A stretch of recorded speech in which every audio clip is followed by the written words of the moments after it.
Welcome to Chillin' 101. We hope this video helps. You begin by choosing the core hardware and why it matters. Pick a headset type that matches your goals and budget. Once done, secure compatible controllers and tracking. These define immersion and interaction fidelity.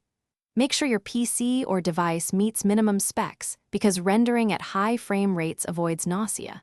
Prepare cables, adapters, and power. Calibrate play area roughly to start. You'll move fast into software next, but having these essentials saves hours of rework later. You now assemble the software stack and why each layer is required. Install the headset SDK and open XR runtime so your app talks to the hardware.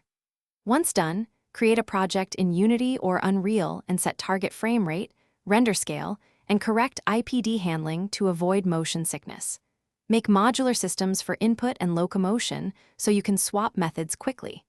Regularly test builds on the headset with 1-3 users, iterating on comfort and latency until interactions feel natural. You finish by optimizing and explaining why each tweak matters.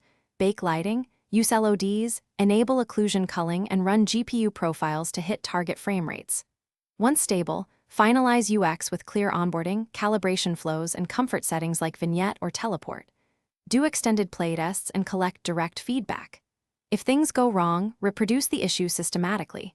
Check background apps, USB bandwidth, cable integrity, and thermal throttling. These are the usual suspects that break a build even when code looks correct. Thanks for watching. Consider subscribing if we helped you.